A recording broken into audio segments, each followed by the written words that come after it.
अब चुनावों में ज़्यादा समय नहीं है, सभी पार्टियां अपने प्रचार में जुटी हैं। सतबीर नागर ने दनकौर ब्लॉक के कनारसी, जुनेदपुर, लुक्सर, इमलिया गांवों में जनसंपर्क किया और लोगों से समर्थन की अपील की।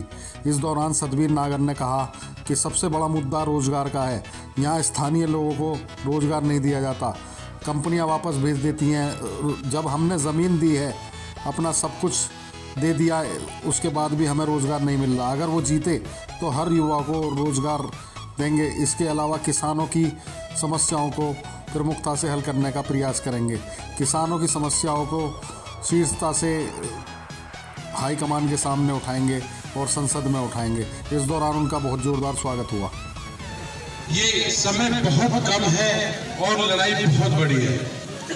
इस लड़ाई को लड़ने के लिए मुझे सब युवाओं और मेरे बुजुर्गों का आशीर्वाद है और युवाओं का साथ होना बहुत जरूरी है। मेरे साथियों, अगर अब तक की लड़ाई तो मैं अकेला लड़ चुका, लेकिन इस लड़ाई को आगे लड़ने के लिए मुझे बुजुर्गों का आशीर्वाद और नौजवान अपने साथियों का साथ चाहिए। मेरे साथियों, अगर तुमने साथ दिया तो इस लड़ाई कोई ज्यादा बड़ी लड़ाई नहीं होगी। मैं वादे से करता हूं आपके सामने, मैं कहना चाहता हूं, जो हमारा मान और सम्मान जो पिछले 5 सालों में खोया है, जो अपमान हमने इन 5 सालों में देखा है, मैं कहना चाहता हूं अपने इन युवा साथियों से, इस मान सम्मान को वापस लाने का काम सिर्फ और सिर्फ तुम कर सकते हो।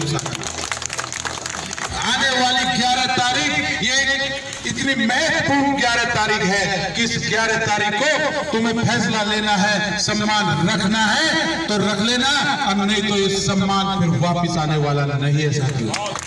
मैं कहना चाहता हूं, मैं देख इसी तरीका से अपने एक युवा साथी से कि हर एक व्यक्ति तुम सतबीर नागर बन जाओगे।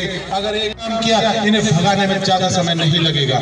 मैं आपके सामने कहना चाहता हूं, मैं आपका भाई हूं और अपने बुजुर्गों से कहना चाहता हूं, आपका बेटा हूं। आपको कभी भी ऐसी निराश और हताश होने की जरूरत नहीं पड़ेगी। और मैं अपने बुजुर्गों से कहना चाहता हूं, आपको कभी आपके मान सम्मान पे कोई ठेस नहीं आएगी और कभी आपको ये नहीं होगी, अब आपको कभी सुनने को मिलेगी तुम्हारा बेटा जिसको तुमने यहाँ से चुन के भेजा था, उस बेटा ने कहीं किसी तरीका की कमी करी है। मैं आपके बीच में ये बात कहना चाहता हूँ, ज्यादा ना कह करके, क्योंकि आगे बहुत प्रोग्राम लगे हुए हैं। जैसे यही अभी